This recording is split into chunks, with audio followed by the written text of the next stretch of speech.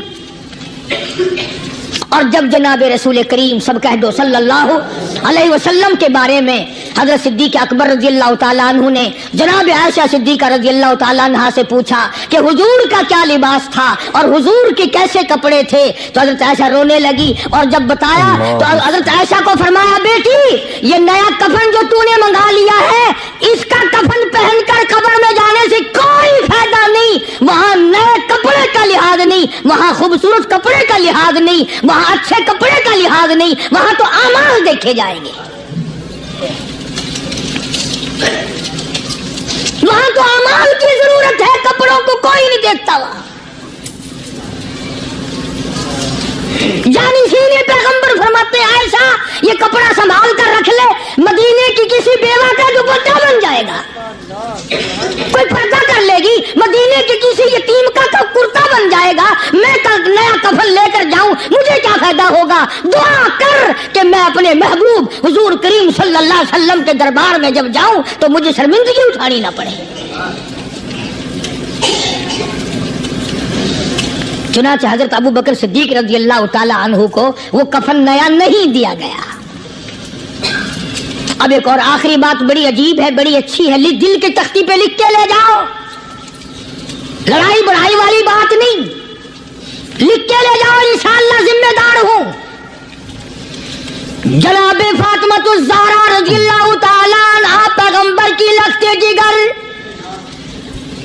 نبی کی نور نظر، حسنین کریمین کی اماں علی مرتضی رضی اللہ تعالیٰ عنہ کی گھر والی فوت ہو گئی، وفات پا گئی، انتقال فرما گئی۔ جب قبر میں جناب خاتون جنت رضی اللہ تعالی عنہا کو اتارنے لگے، حضرت ابو ہریرہ رضی اللہ تعالی عنہ نبی کا دیوانہ یوں قبر پہ کھڑا ہو گیا، قبر کی طرح منہ کر کے اندر کو منہ کر کے کہنے لگا، قبر تجھے کیا معلوم ہے آج ہم تیرے اندر کس کو رکھ رہے ہیں؟ یہ کالی کملی والے کی لخت جگر ہے، یہ نبی کی نور نظر ہے، یہ حسنین کریمین کی اماں ہے، علی مرتضی کی گھر والی ہے، اور قبر یہ عام جنازہ نہیں، عام میت نہیں، یہ امام الانبیاء محبوب کبریا کی بیٹی ہے، خاتون جنت ہے۔ صحابی نے یوں قبر کو منہ لگا کر آواز دے دی۔ مسند کی روایت میں ہے کہ قبر میں سے واپسی جواب آیا، قبر کے اندر سے جواب آیا، اور دیوانے اور پروانے، یہ قبر ہے تخت شہنشاہی نہیں، یہ قبر ہے ایوان صدر نہیں، یہ قبر ہے بڑی دنیا کا کوئی ٹھکانہ اور مقام نہیں، یہ وہ جگہ ہے جہاں یہ بتانے کی کوئی ضرورت نہیں بیٹی کس کی ہے، اماں کس کی ہے، گھر والی کس کی ہے، یہاں تو جھولی دیکھی جائے گی، اگر اعمال اچھے ہیں کوئی بھی ہو جنت ملے گی، اور اگر اعمال اچھے نہیں پھر چاہے نوح علیہ السلام کی بیوی کیوں نہ ہو، لوط علیہ السلام کی بیوی کیوں نہ ہو، کالی کملی والے کا سگا چچا کیوں نہ ہو، ابراہیم علیہ السلام کا ابا کیوں نہ ہو، آباد آئی برباد کر کے رکھ دیے جائیں گے۔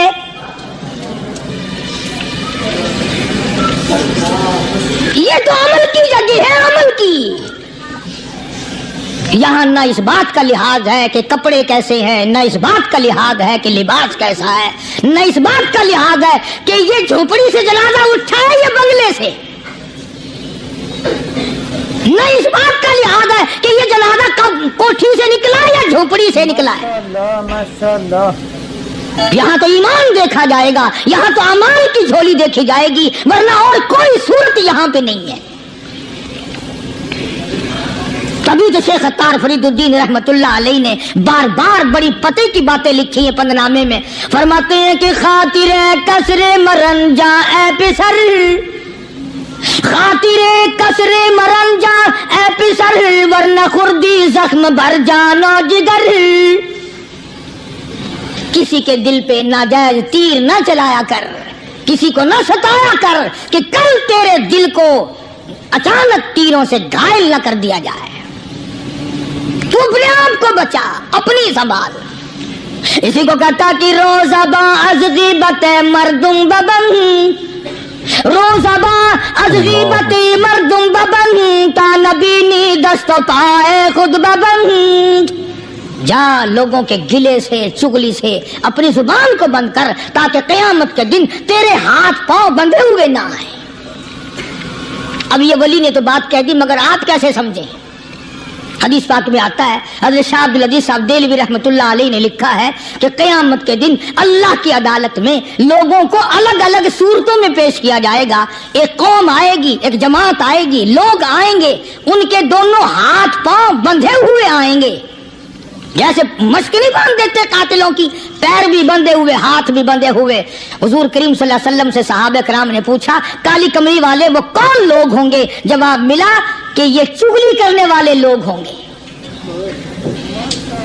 اور ہم اس کو گناہ نہیں مانتے ہیں، ہمارے دماغ میں یہ گناہ نہیں ہے۔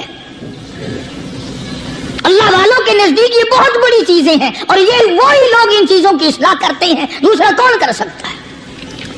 اس لیے قرآن کریم نے فرمایا ان الذین قالوا ربنا اللہ، ان الذین قالوا، بے شک وہ لوگ جنہوں نے اپنی زبان سے یوں اقرار کر لیا، قالوا ربنا اللہ، بے شک جو لوگ اقرار کرتے ہیں، زبان سے کہتے ہیں ربنا اللہ، رب ہمارا اللہ ہے، رزق دینے والا وہی، اولاد دینے والا وہی، نفع منافع دینے والا وہی، خسارہ دینے والا وہی، فقیر کو تخت شہنشاہی پہ بٹھا دینے والا وہی، اور بادشاہ کو اٹھا کر تخت سے نیچے پھینک دینے والا وہی، اور کوئی ہی نہیں۔ ثم استقاموا، پھر کچھ بھی بن جائے اس پر جمع رہے۔ اللہ اللہ اللہ۔ امام احمد بن حنبل رحمت اللہ علیہ، اتنا بڑا زبردست امام، متقی، پرہیزگار، اللہ والا، پوری دنیا ڈر کی ماری ایک طرف، اور ایک اکیلا امام احمد بن حنبل ایک طرف، ایک آدمی بھی ساتھ نہیں،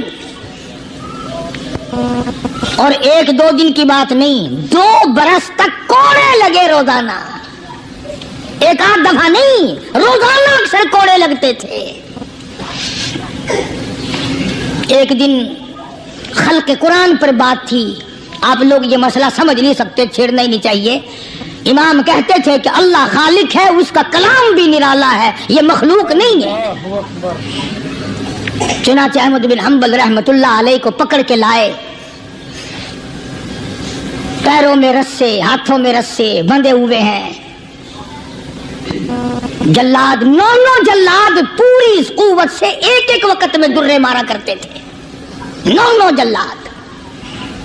پہلا کوڑا جو لگا، فرمایا بسم اللہ،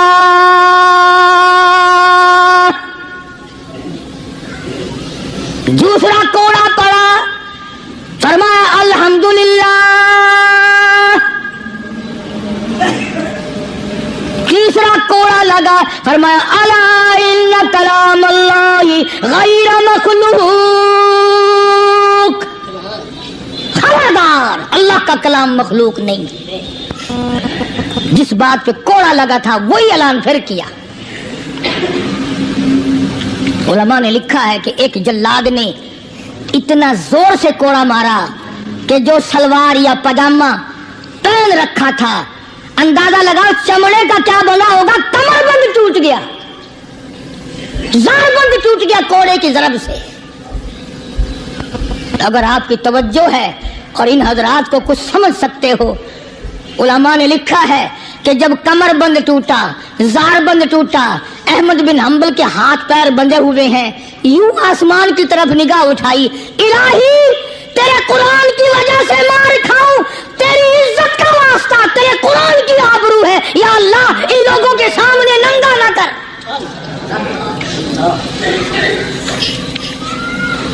میرے ہاتھ بندھے ہوئے ہیں، میرے پیر بندھے ہوئے ہیں، میں نے چوری نہیں کی، میں نے ڈاکہ نہیں مارا، میں نے قتل نہیں کیا، میں تیرے قرآن کے پیچھے مار کھا رہا ہوں، الہی میری آبرو تیرے قرآن کی آبرو، تیرے قرآن کی آبرو تیری آبرو۔ اللہ پاک جل شانہ نے قرآن مجید میں چیلنج کر دیا، فرمایا زمین میری ہے تمہاری نہیں، آسمان میرا، ستارے میرے، چاند میرا، رات میری، دن میرا، یہ ہوا میری، یہ فضا میری، یہ درخت میرے، یہ پہاڑ میرے، یہ سمندر دریا میرے، سارا نظام کائنات میرا ہے، تو کس بات پہ فخر کرتا ہے؟ واللہ یقبض ویبسط والیہ ترجعون۔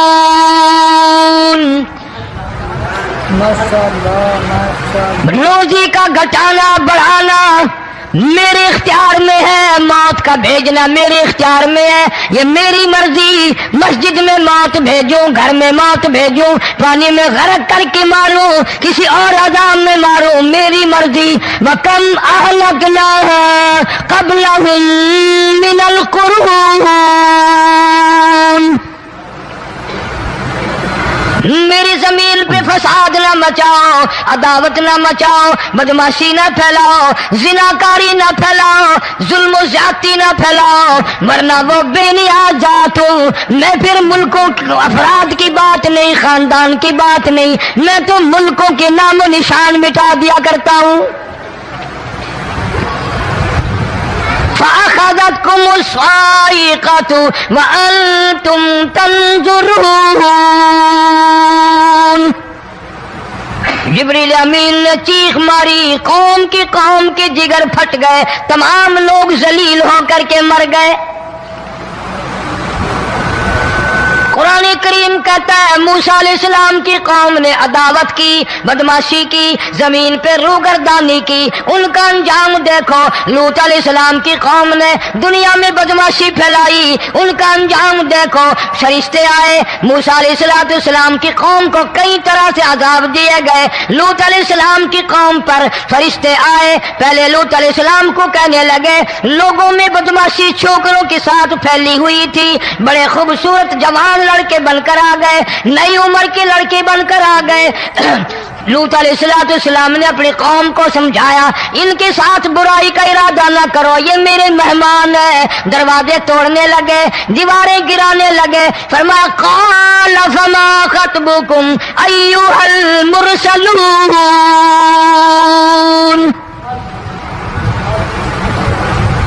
لوط علیہ السلام نے خوشامد بھی کی، اور ظالموں باز آ جاؤ، میرے مہمانوں کی بے عزتی نہ کرو، میرے مہمانوں کی توہین نہ کرو۔ فرمایا قال یا قوم